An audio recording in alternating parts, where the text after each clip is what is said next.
Hello. Good afternoon to everyone. Honorable Chairman, sir, respected Administrator, sir, respected Director, sir, faculty members, and dear students. On behalf of Dr. K. N. Modi Engineering College, I, Vipul Kumar, lecturer from Civil Engineering Department, would like to pay my gratitude to Honorable Chairman, sir, respected Administrator, sir, respected Director, sir, for giving me the opportunity to lead this webinar as a faculty coordinator. Further proceeding, I would like to introduce the student coordinators for this webinar, Mr. Shahid Safi and Mr. Kunal Gautam. Now, Mr. Shahid Safi will start this webinar. Shahid, please start kariye beta. Thank you, sir. I am Shahid. I am pursuing diploma in civil engineering from Dr. K. N. Modi Engineering College. Now I am discuss of the topic of aggregate. मैं कुछ slide share करना चाहता हूँ.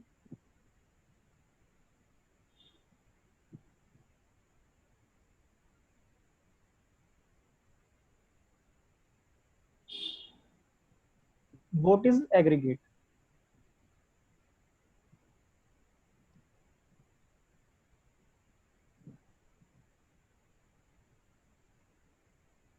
What is aggregate? Different size particle of different type stone. Different stone के different size के particle और different types of crushed stone particle. Different type के crushed stone के particle. Aggregate का use ट्रांसपोर्टेशन इंजीनियरिंग में किया जाता है. ट्रांसपोर्टेशन इंजीनियरिंग किसी भी मटेरियल को एक प्लेस से दूसरे प्लेस पे ट्रांसफर करना, that is called transportation engineering. ये तीन तरह से किया जाता है: ground transport, water transport, air transport. Ground transport to types के होते हैं: highway engineering, railway engineering. Highway engineering में हम पेमेंट्स तैयार करते हैं. पेमेंट्स टू टाइप्स के होते हैं: फ्लेक्सिबल पेमेंट, रिजिड पेमेंट. दोनों ही पेमेंट में material, soil, aggregate and binder use किए जाते हैं. Now next sliding is aggregate introduction. Now first point is aggregate form the major portion of payment structure and they form the prime material used in payment construction. किसी भी road के लिए aggregate major portion है और prime material है. Now second point is aggregate have to bear stress occurring due to wheel load on the pavement. wheel load road पर wheel load के कारण जो stress generate होती है उन्हें bear करता है. And the surface force they also have to resist bear due to abrasive of traffic. Traffic के कारण जो रोड की सतह पर एब्रेसिव एक्शन जनरेट होता है उसे रेसिस्ट करता है. Now third point is this are used in pavement construction in cement concrete, rigid pavement, bituminous concrete, flexible pavement. Aggregate का यूज दोनों ही pavement, flexible pavement, rigid pavement दोनों ही में किया जाता है. And also granular base course underlaying the superior pavement layer. Superior pavement layer के नीचे जो कोर्स तैयार किया जाता है जिसे ग्रेनुलर बेस कोर्स बोलते हैं, वो एग्रीगेट का बना होता है. Now next slide is types of aggregate. Aggregate generally two types के होते हैं. First is natural aggregate, second is artificial aggregate. Now natural aggregate. Rock are the main source of natural aggregate for the road making.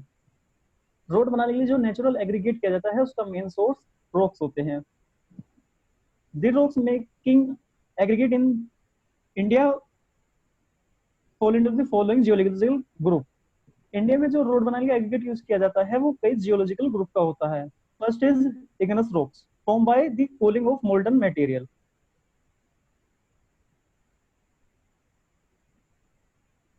Now first stone name is granite.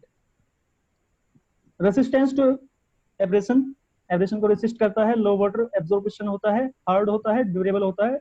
Density इसकी 2.75 ग्राम पर centimetre cube से कम होती है. Blue and pink colour का होता है. Texture fine grained और coarse grained होता है.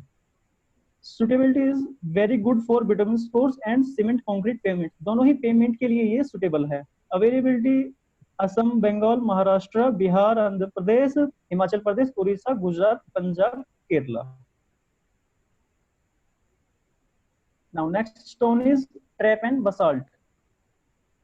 प्रॉपर्टीज की ड्यूरेबल होता है, हार्ड होता है. डेंसिटी इसकी 2.8 टू 3.0 ग्राम पर सेंटीमीटर क्यूब होती है. ब्लू और डार्क ब्लू कलर का होता है. लो वाटर एब्जॉर्प्शन है इसका.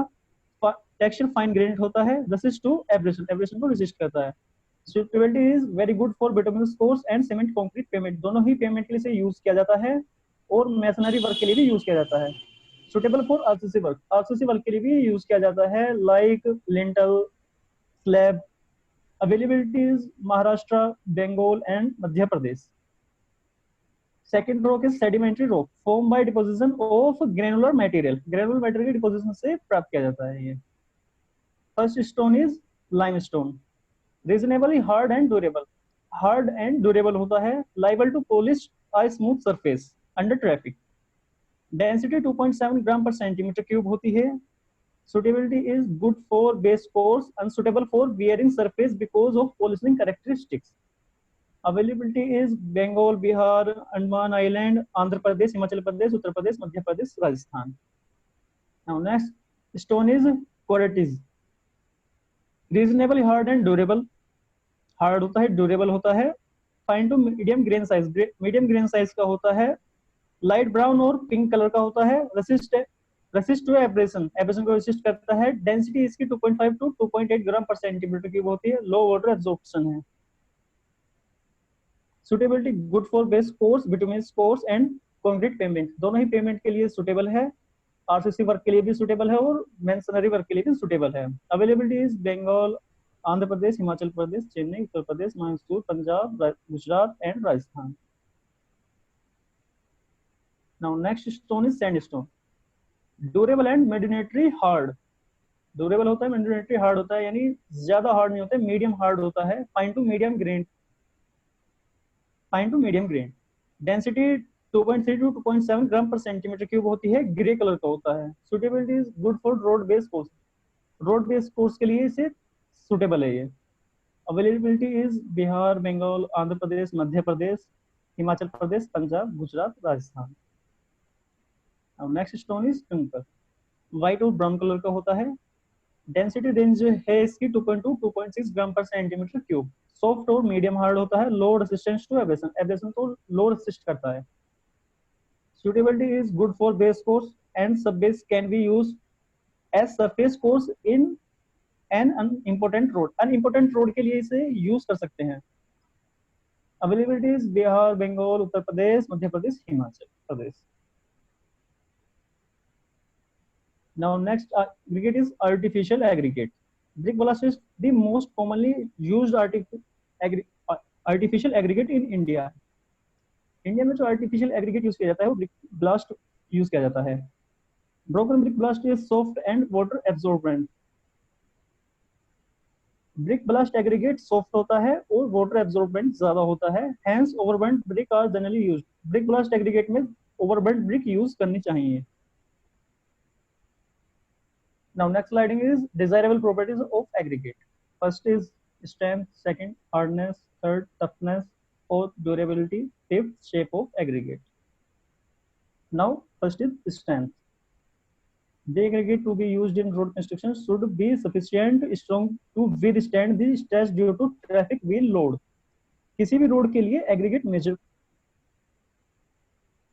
रोड कंस्ट्रक्शन में ऐसा एग्रीगेट यूज करना चाहिए जो रोड पर ट्रैफिक व्हील के कारण पड़ने वाला लोड जिसके कारण स्ट्रेस जनरेट होती है उनको बियर कर सके।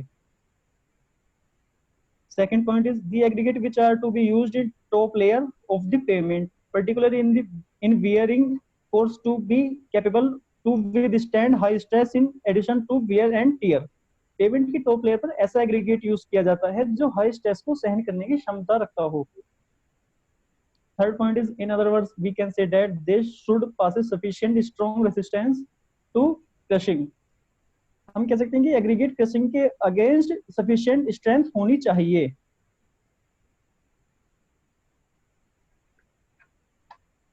Now next property is hardness. First point, the aggregates used in the surface course are subjected to constant rubbing or abrasion due to moving traffic.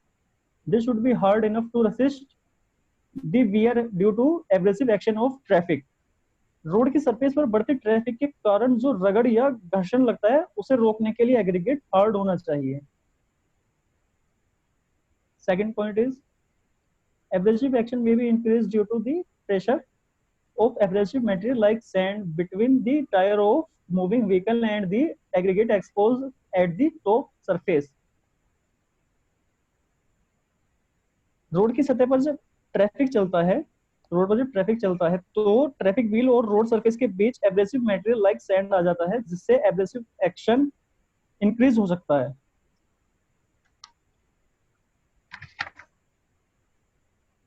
Now next point is the another language we can say that the aggregate used in road construction should possess adequate hardness to resist the abrasion। ये हम ये कह सकते हैं कि aggregate ऐसा use करना चाहिए जो कि सभी एडुकेट हार्डनेस से पास हो जाए।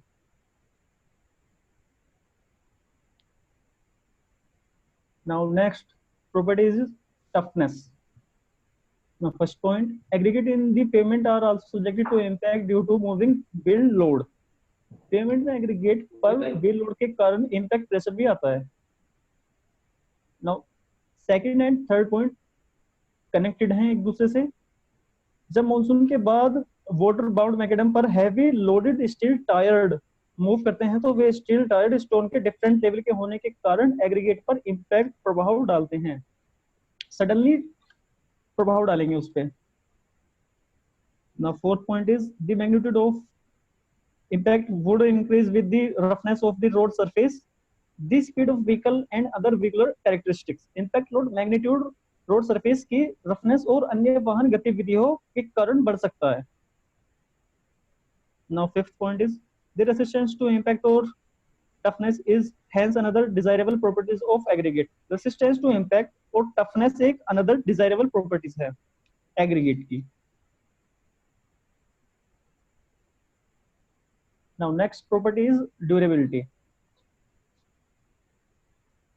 First point is this stone used in pavement construction should be durable and should resist disintegration due to the action of weather।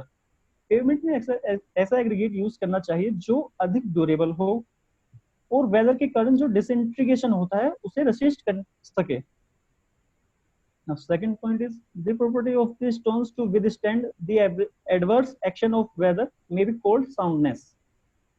Weather की प्रतिकूल एक्शन का सामना करने को ही एग्रीगेट की साउंडनेस प्रॉपर्टीज कहते हैं।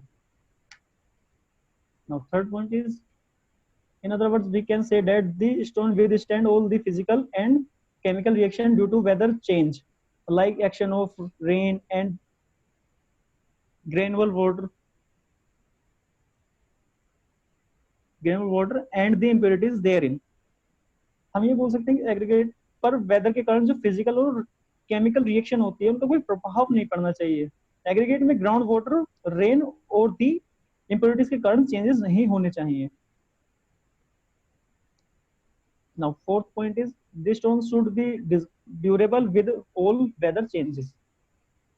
एग्रीगेट ऐसा यूज करना चाहिए जो कि वेदर चेंज होने पर भी ड्यूरेबल हो।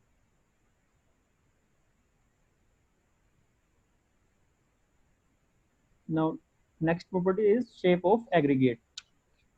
The strength of the road pavement also depend upon the shape of the aggregate used। Road pavement की स्ट्रेंथ एग्रीगेट की शेप पर डिपेंड होती है।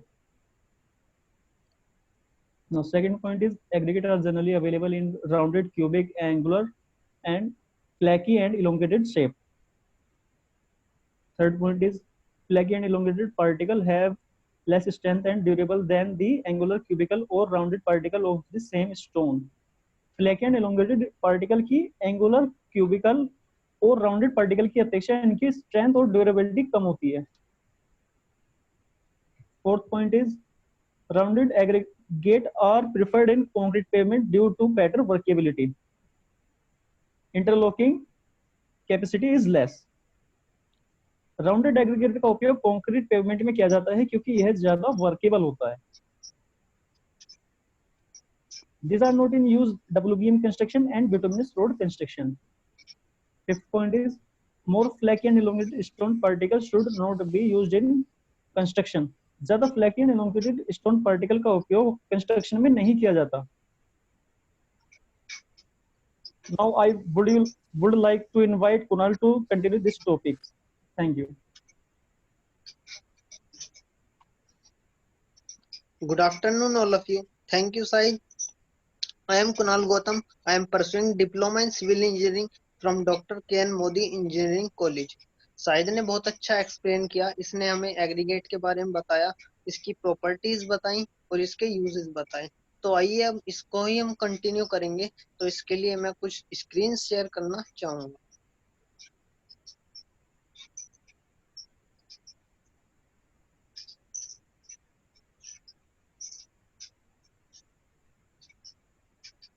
जैसा कि स्क्रीन पे आपको दिख रहा होगा, टेस्ट फॉर रोड एग्रीगेट। हमें रोड कंस्ट्रक्शन के टाइम कुछ टेस्ट करने होते हैं जो कि एग्रीगेट के लिए बहुत जरूरी होते हैं।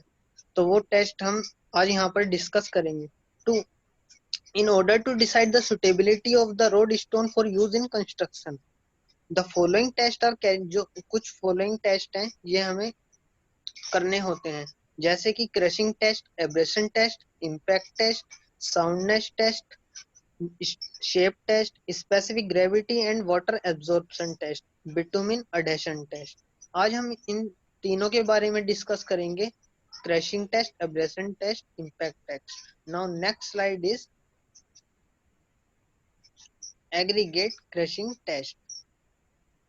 Aggregate crushing test. The aggregate crushing value provide a relative measure of resistance to crushing under gradually applied compressive load. Aggregate crushing test में हमें ये पता करना होता है to determine the strength of aggregate, कि हमारी एग्रीगेट में कितनी स्ट्रेंथ है। जो मूविंग व्हीकल्स के कारण हमारा लोड पड़ रहा है रोड पर, उसमें स्ट्रेस प्रोड्यूस हो रही है, उसे कितना रेसिस्ट कर पा रहा है हमारा एग्रीगेट, उसमें कितनी स्ट्रेंथ है, कितना लोड पड़ने के कारण वो क्रश हो रहा है। तो हम इसमें ये पता करेंगे एग्रीगेट क्रशिंग टेस्ट के through. Principle to achieve high quality of pavement aggregate passing high resistance to crushing और low aggregate crushing value are preferred. इसमें हम हाई क्वालिटी का पेमेंट अचीव करने के लिए जो हम एग्रीगेट यूज करेंगे उसकी क्रशिंग के अगेंस्ट रेसिस्टिंग पावर उसकी बहुत अच्छी होनी चाहिए और क्रशिंग वैल्यू इसकी बहुत कम होनी चाहिए। तो नाउ डायग्राम, इसके through aggregate crushing setup machine, इसके थ्रू ही हम इसका एग्रीगेट क्रशिंग टेस्ट करेंगे। ये हमारा एपरेटस है, एक स्टील सिलेंडर है 15.2 सेंटीमीटर का, इसमें एक पिस्टन लगी हुई 15 सेंटीमीटर की और एक ऊपर से प्लंगर प्लेस किया गया है। इसके लिए एक टैंपिंग रोड की जरूरत होगी 16 mm डायमीटर की और एक सिलेंड्रिकल मेजर होगा जिसमें कि हम अपना एग्रीगेट मेजर करेंगे 11.5 सेंटीमीटर का। Now next slide is the apparatus for the standard test consists of a steel cylinder 15.2 centimeter diameter with base plate और एक plunger। जैसा कि अभी पीछे डायग्राम में दिखाया, the apparatus for standard test, यह apparatus जो है टेस्ट के लिए कंसिस्ट किया गया है। इसमें एक स्टील सिलेंडर है 15.2 सेंटीमीटर डायमीटर का और एक बेस प्लेट के साथ, और ऊपर से इसमें प्लंगर प्लेस किया गया है। एक cylindrical measure of diameter 11.5 centimetre and height is 18 centimetre, और एक इसमें सिलेंड्रिकल मेजर है जिसका डायमीटर 11.5 सेंटीमीटर है और उसकी हाइट है 18 centimetre. Tamping rod is 45 to 60 centimetre height and Indian standard sieves are required. जो हमें इंडियन स्टैंडर्ड सीव्स की जरूरत होंगी यहाँ पर 12.5 mm सीव की, 10 mm सीव की और 2.36 mm सीव की। प्रोसीजर, तो इसका प्रोसीजर क्या है? फर्स्ट स्टेप, ड्राई एग्रीगेट, यानी 100 से 110 डिग्री सेल्सियस पर 4 आवर्स तक ड्राई किया गया एग्रीगेट। इसमें हमें दो तरह की सीव की जरूरत होंगी, 12.5 mm सीव की और 10 mm सीव की। इसमें हम पहले 12.5 mm सीव ऊपर रखेंगे और उसके नीचे 10 mm की सीव रखेंगे। जब हम अपना एग्रीगेट 12.5 mm की सीव में से पास कराएंगे और जो 10 mm की सीव में रिटेंड हो जाएगा, उस रिटेंड एग्रीगेट को हम सिलेंड्रिकल मेजर में फिल कर देंगे और उसे भी फिल करेंगे हम 3 लेयर्स में, और ईच लेयर को टैंपिंग करेंगे टैंपिंग रोड से 25 time. Now second step is the test sample, और जब सिलेंड्रिकल मेजर में से उसे टैंप करने के बाद उसे सिलेंड्रिकल मेजर में से एग्रीगेट को निकालकर उसका वेट करेंगे, फिर उसका वेट जो होगा वो W1 होगा। उसके बाद उसे सिलेंड्रिकल टेस्टिंग मशीन में फिल कर देंगे। उसे भी हम 3 इक्वल लेयर में ही फिल करेंगे और ईच लेयर को टैंप करेंगे टैंपिंग रोड से 25 time. Now third step is the plunger is the placed on the top of the specimen and a load 40 ton is applied at a rate of 4 ton per minute of the compression machine। जो हमने वो place किया हुआ है testing machine में अपना aggregate, उसके ऊपर प्लंगर प्लेस करेंगे और उसके ऊपर 40 टन का लोड डालेंगे 4 टन पर मिनट के according. Now next slide is Fourth step, the crushed aggregate is removed and sieved on 2.36 mm Indian standard. The crushed material which passes this sieve is weighted equal to W2 ग्राम. यानी जो compressive load के कारण जो हमारा aggregate crush हुआ होगा, उस crush aggregate को हम 2.36 mm की सीव से पास कराएंगे, और जो हमारा मटेरियल पास हो गया होगा उसका हम वेट करेंगे, तो वो हमारा W2 होगा. तो इससे हमें एग्रीगेट की क्रशिंग वैल्यू पता लग जाएगी, W2 upon W1 into 100. The aggregate crushing value, जो एग्रीगेट की क्रशिंग वैल्यू होती है वो होती है परसेंटेज ऑफ क्रश मटेरियल, जो कि हमारा कंप्रेसिव लोड के कारण मटेरियल क्रश हुआ है और वो जो सीव से पास हो गया है. Now what should be result for good quality aggregate? For good quality aggregate to be used in base course shall not be exceed 45%. हम गुड क्वालिटी की एग्रीगेट बेस कोर्स में तभी यूज कर पाएंगे जब उसकी वैल्यू 45% से ज्यादा नहीं होनी चाहिए. For good quality aggregate to be used in surface course shall not be exceed 30%. हम गुड क्वालिटी का एग्रीगेट सरफेस कोर्स में तभी यूज कर पाएंगे उसकी वैल्यू 30% से ज्यादा नहीं होनी चाहिए. The test carried out by the help of Indian standard 2386 part 4 specification. जो हमने टेस्ट ये लिया गया है by the help of Indian standard 2386 part 4 से, तो इसके हिसाब से उसके ही हमने इसमें रूल्स एंड रेगुलेशन फॉलो करे हैं. Now next test is abrasion test of aggregate. इसमें हम पता करते हैं to check the resistance against abrasion action due to moving traffic. इसमें रेजिस्टेंस की वैल्यू पता करते हैं जो कि हमारा एब्रेशन एक्शन के अगेंस्ट में लगती है ड्यू टू मूविंग ट्रैफिक के कारण. Hence road stone and aggregate should be hard enough to resist the abrasion due to the traffic. हमारी रोड स्टोन या एग्रीगेट इतने हार्ड इनफ होने चाहिए ताकि वो रेसिस्ट कर सके एब्रेशन एक्शन को due to moving traffic. Abrasion tests are carried out to the test hardness property of stone and decide whether they are suitable for different road construction work. हमें abrasion test करके ही पता चलता है कि हमारा aggregate कौन से रोड कंस्ट्रक्शन के टाइम यूज होगा. The abrasion test on aggregate में be carried out using any one of the following: Los Angeles abrasion test, Dowell abrasion test, Dory abrasion test. Los Angeles abrasion test is preferred as the test result have been correlated with payment performance. हम यहाँ पर Los Angeles abrasion test को prefer करेंगे क्योंकि हमारा ये correlated है ये पेमेंट परफॉर्मेंस से. Now next slide is yes principle. The principle of Los Angeles abrasion test is to find out the principal wear due to the relative rubbing action and abrasive action between the aggregate and steel ball used as a abrasive charge. इसका principal हमें ये find out उसकी percentage find out कराता है जो कि steel ball और aggregate के बीच में एब्रेशन एक्शन होता है और जो रबिंग एक्शन होता है. About the apparatus. The Los Angeles machine consists of a hollow cylindrical closed at both ends. जैसा कि आप नीचे डायग्राम में देख रहे होंगे, इसमें एक होलो सिलेंड्रिकल है, ये क्लोज्ड है दोनों एंड से, हैविंग इनसाइड डायमीटर. इसका जो डायमीटर है 70 सेंटीमीटर है और इसकी लेंथ है 50 centimetre. Mounted so as to rotate about its horizontal axis, जो कि रोटेट करता है अपने एक्स एक्सिस के about. Now next slide is the abrasive charge consists of cast iron sphere approximate diameter 4.8 centimeter and is of weight 390 to 45 gram. The abrasive charge generally हम road पर consist करते हैं कि जो मूविंग ट्रैफिक के कारण उनके टायर में प्रोड्यूस होता है. यहाँ पर एज हम स्टील बॉल उसे यूज करेंगे जो कि हमारा कास्ट आयरन की स्फेयर से बना होगा 4.8 सेंटीमीटर डायमीटर की और उनका हर एक का वेट होगा 390 to 45 gram. The number of spheres to be used as जितने भी हम नंबर ऑफ स्पेयर यहाँ पर यूज करेंगे as a abrasive charge and their total weight have been specified है बेस्ड ऑन ग्रेड. उनका जो टोटल वेट होगा वो डिपेंड करेगा उन कौन सी ग्रेड की हमारी एग्रीगेट है. जैसे कि नीचे दिखाया गया है अलग अलग ग्रेड के लिए अलग अलग नंबर ऑफ स्टील बॉल इसमें यूज करी गई हैं. ए ग्रेड के लिए 12, बी ग्रेड के लिए 11, सी ग्रेड के लिए 18, डी ग्रेड के लिए सी ई ग्रेड के लिए 12, एफ ग्रेड के लिए 12 और जी ग्रेड के लिए भी 12. Now next slide is procedure. Clean and dry aggregate sample weighing 5 kg और 10 kg. हमारा साफ और सूखा हुआ एग्रीगेट, इसका हम वेट करेंगे. वो वो वेट जो होगा 5 किलो से 10 किलो तक होगा, जो कि हमारा डिपेंड करेगा कि हमने कौन सी ग्रेड की अपनी एग्रीगेट ली है. और जो जितना भी हम वेट करेंगे फिर उसे अपना प्लेस कर देंगे एब्रेसिव टेस्टिंग मशीन में, एब्रेसिव चार्ज के साथ.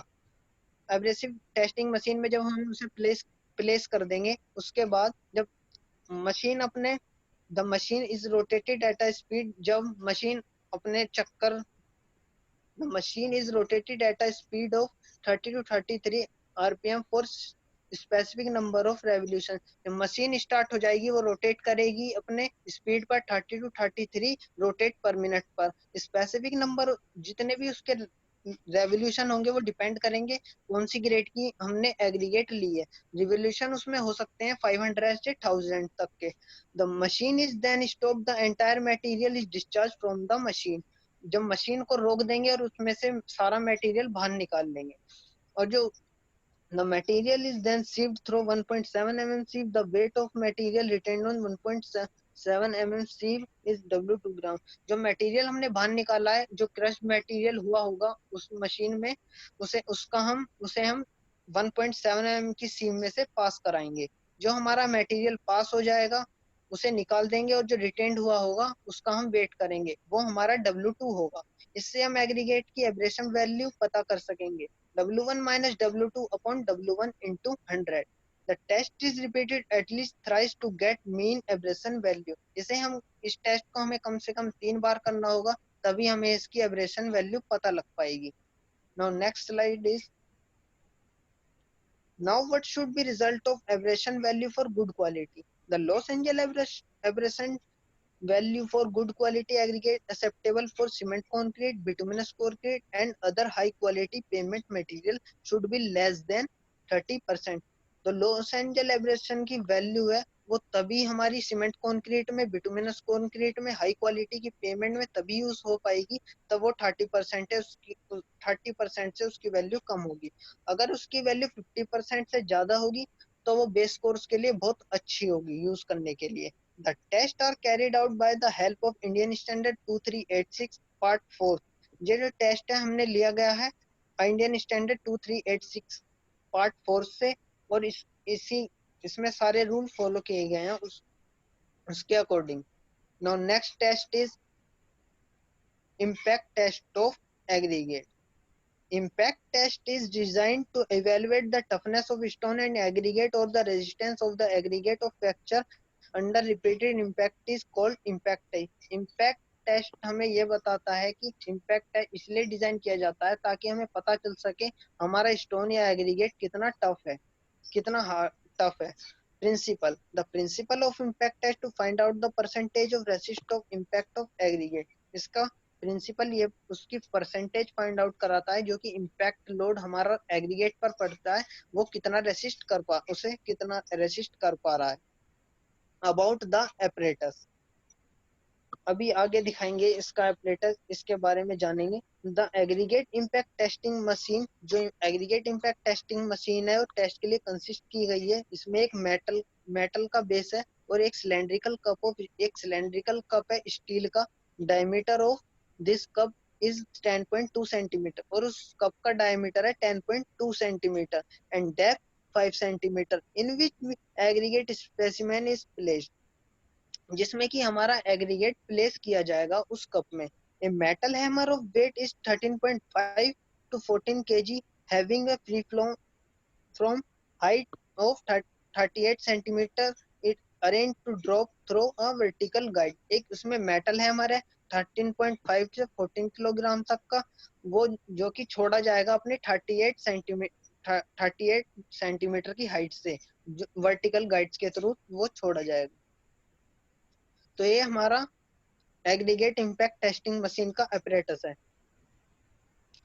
तो इसमें एक मेटल का बेस है, ये हैमर है 13.5 to 14 kg का, जो कि 38 सेंटीमीटर से छोड़ा जाएगा हमारे एक सिलेंड्रिकल कप पर, जो जिसमें कि हमारा एग्रीगेट भरा हुआ होगा। ऊपर से हमारा इम्पैक्ट लोड आएगा इसमें, और एक लिफ्टिंग हैंडल है जिसके थ्रू ये मूवमेंट करेगा। Now next slide is test procedure. इस टेस्ट का प्रोसीजर क्या है?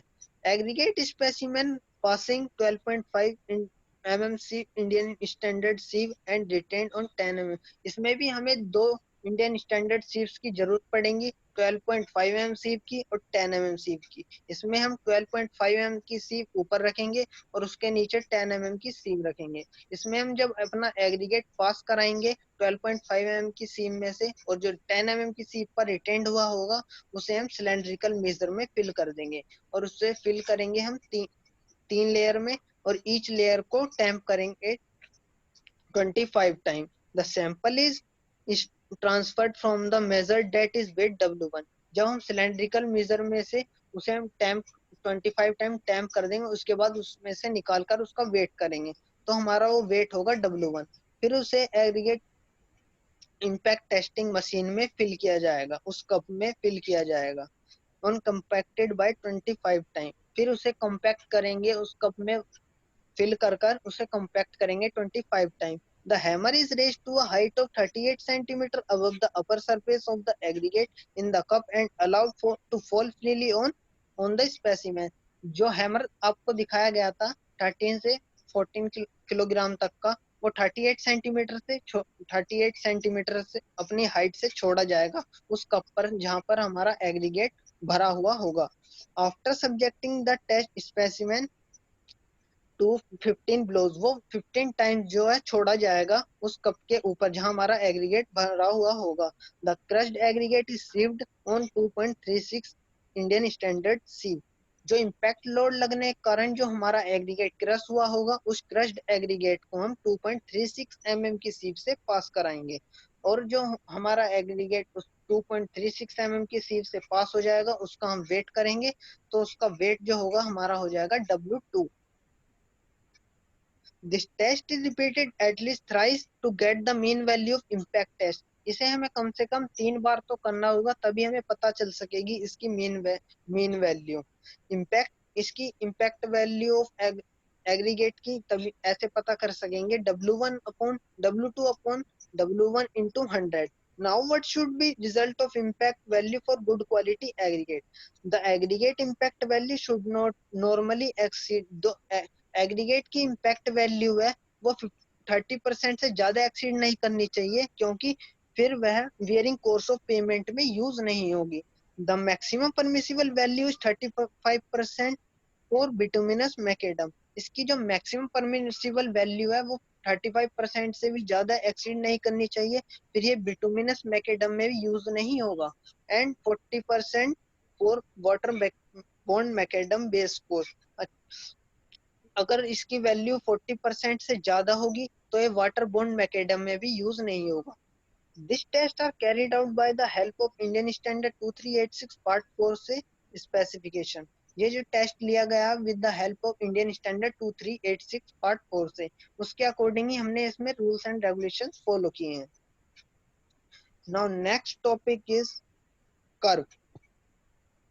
कर्व क्या होते हैं? हमारे जनरली हाईवे में what is curve? Curve are the geometrical arc provided at the change in gradient or alignment of a road। Curve जो होते हैं एक ज्योमेट्रिकल आर्क होता है जो कि प्रोवाइड किया जाता है रोड की ग्रेडियंट और अलाइनमेंट को चेंज करने के लिए। ये भी हमारे टाइप्स ऑफ कर्व, ये भी हमारे दो तरह के होते हैं, हॉरिजॉन्टल कर्व और vertical curve. Horizontal, first is horizontal curve. A horizontal curve is a curve is plane to provide change in the direction to the central line of a road. Horizontal curve वो curve होते हैं जो कि एक plane में provide किए गए होते हैं और ये रोड की डायरेक्शन को भी चेंज कर देते हैं।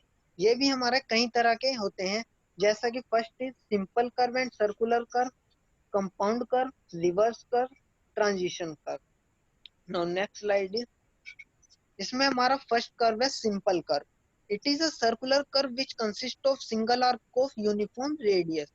सिंपल कर्व ये एक सर्कुलर कर्व होता है जो कि यूनिफॉर्म रेडियस पर एक सिंगल आर्क बनाता है।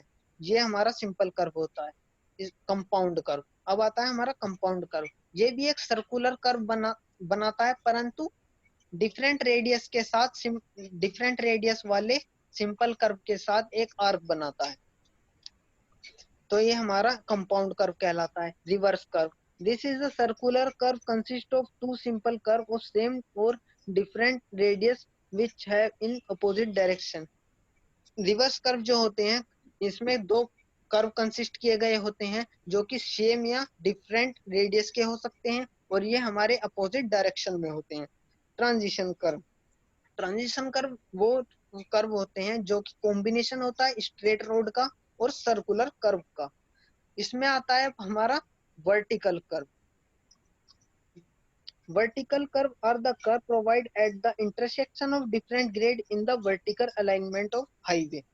Vertical curve, vertical curve generally हम जब प्रोवाइड करते हैं वर्टिकल अलाइनमेंट ऑफ रोड में, यानी जब डिफरेंट लेवल ऑफ ग्रेड्स को स्मूथ बनाने के लिए जो कर्व यूज किया जाता है वो हमारा वर्टिकल कर्व होता है। दीज आर फॉलोइंग, ये भी हमारा दो तरह का कर्व होता है। इसमें हमारे टू टाइप्स के कर्व होते हैं, समिट कर्व और वैली कर्व। जिसमें फर्स्ट है summit curve. Summit curve are the vertical curve having their convexity upward. ये समिट कर्व जो है एक वर्टिकल कर्व का ही पार्ट है। इसकी जो कॉन्वेक्सिविटी होती है वो ऊपर की तरफ होती है, यानी अपवर्ड की डायरेक्शन, अपवर्ड डायरेक्शन में होती है, जैसे कि हमने दिखाया गया है। Valley curve, valley curve are the vertical curve having their convexity downward. Valley curve जो है ये एक वर्टिकल कर्व का ही पार्ट है, और जो इसकी कॉन्वेक्सिविटी होती है वो नीचे की तरफ यानी डाउनवर्ड डायरेक्शन में होती है।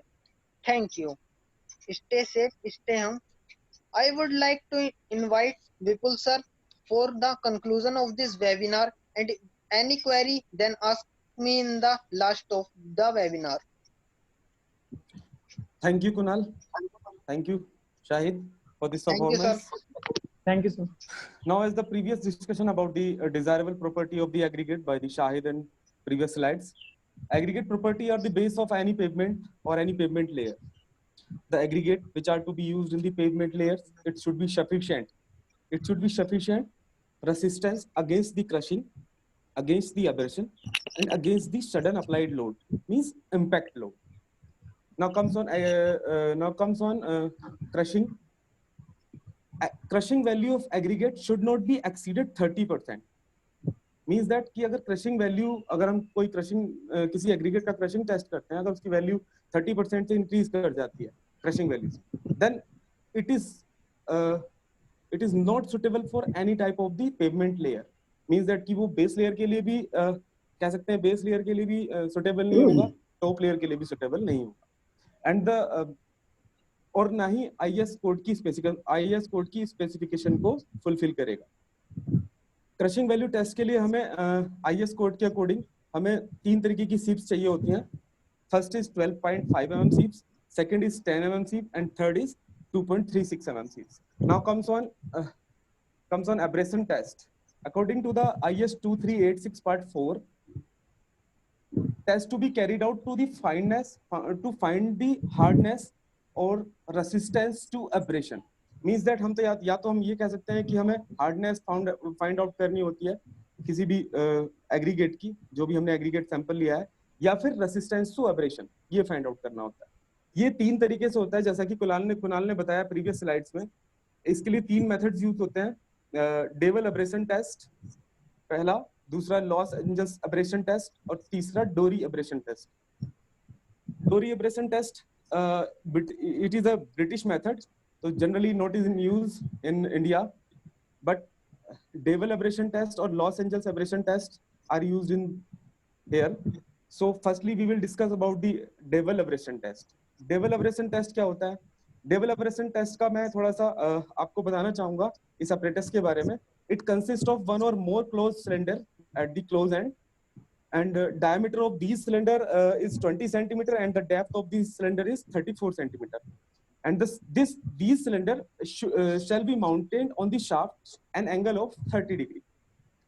In this method, the abrasive charge as a cast iron sphere will be 6, number of 6. मतलब कि हम ये कह सकते हैं कि इस मेथड में जो हमने कास्ट आयरन की स्पेयर्स लिए हैं एज ए एब्रेसिव चार्ज, उनकी जो काउंटिंग है वो नंबर ऑफ मतलब नंबर रहेगी वो 6 नंबर में रहेगी, वो फिक्स रहेगी अकॉर्डिंग टू IS 2386 पार्ट 4 के according. Important point is number of cast iron spare as a abrasive charge is not dependent. ये important point है. Important point is not of cast iron spares as a abrasive charge is not dependent on the grading of aggregate. ये cast iron की जो number of cast iron spares हैं ये depend नहीं करेंगे हमारे aggregate की grading के ऊपर. Like जैसे लॉस एंजल्स एब्रेशन टेस्ट में हम लोग कंसिडर करते हैं कि भाई ग्रेड जो है हमारे एग्रीगेट का है उसके ऊपर डिपेंड करेंगे नंबर ऑफ बॉल्स, तो इसमें ऐसा नहीं है, इसमें number of abrasive charge fix रहेगा, 6 नंबर ऑफ एब्रेसिव चार्ज 6 रहेगा। Another important point of double abrasion test, weight of specimen will be dependent on the specific gravity of the aggregate. मतलब कि अगर जो कोई हम इसमें एग्रीगेट स्पेसिमेन ले रहे हैं उसका वेट जो डिपेंड करेगा वो एग्रीगेट की स्पेसिफिक ग्रेविटी पर डिपेंड करेगा। उसके लिए मैं आपको एक स्लाइड शेयर करना चाहूंगा, तो जैसा कि दिखाया गया है स्लाइड में,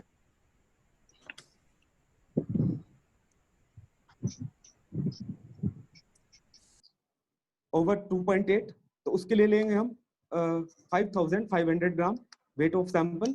अगर स्पेसिफिक ग्रेविटी की रेंज 2.4 टू 2.8 होगी तो उसके लिए लेंगे हम 5000 ग्राम सैंपल, और अगर स्पेसिफिक ग्रेविटी की रेंज 2.2 टू 2.39 होगी तो उसके लिए लेंगे हम 4500 ग्राम सैंपल, और अगर लेस देन 2.2 है तो उसके लिए हम लेंगे 4000 gram sample. Now comes on Los Angeles abrasion test as discussed by the Kunal in previous slides. And the same important point to be focused according to the IS 2386. First is in the test, the weight of sample is to be dependent on the grade of concrete from the IS code. Now I want to share my another slide, which is prepared from IS 2386 part 4 to show the dependency of the weight of aggregate on the grade of aggregate.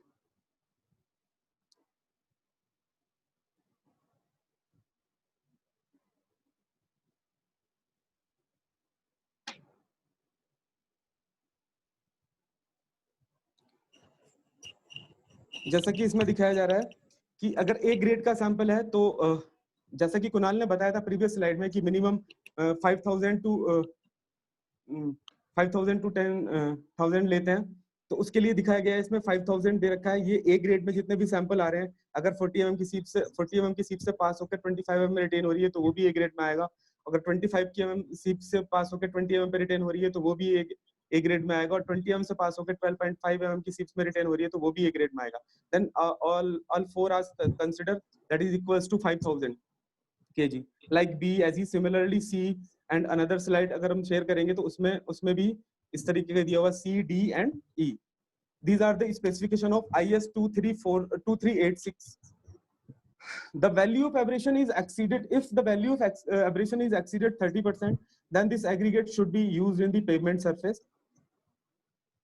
Then it should not be used. Sorry, it should not be used in the pavement surface. If the value of aberration is exceeded from 30%, then aggregate should be used in the base course. Now comes on the impact test. Impact test क्यों find out करते हैं? क्योंकि जैसा कि कुणाल ने बताया कि भाई अगर हमारा इम्पैक्ट लोड आता है तो उसके लिए हम इम्पैक्ट टेस्ट फाइंड आउट करते हैं, impact test on aggregate. According to IS 2386 part 4, value of impact test जो है 30% से एक्सीड नहीं करनी चाहिए। Aggregate use in bearing, aggregate can not be use in bearing. अगर हमारा 30% से ज्यादा होगा तो वैल्यू इम्पैक्ट की वैल्यू अगर 30% से ज्यादा आती है तो हम बियरिंग कोर्स में यूज नहीं करेंगे। If the impact value is exceeded 40%, अगर 40% से एक्सीड करती है तो वो वैल्यू हम बटर बाउंड मैकेडम कंस्ट्रक्शन में यूज नहीं करेंगे। Now in last we will talk about another topic is curve, that is curve. Curve are two types, horizontal and vertical. Now in the horizontal curves, most important curve is transition curve.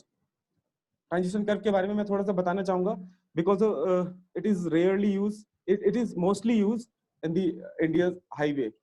The transition curve is the combination of straight road and the circular curve as discussed by the Kunal in the previous slide.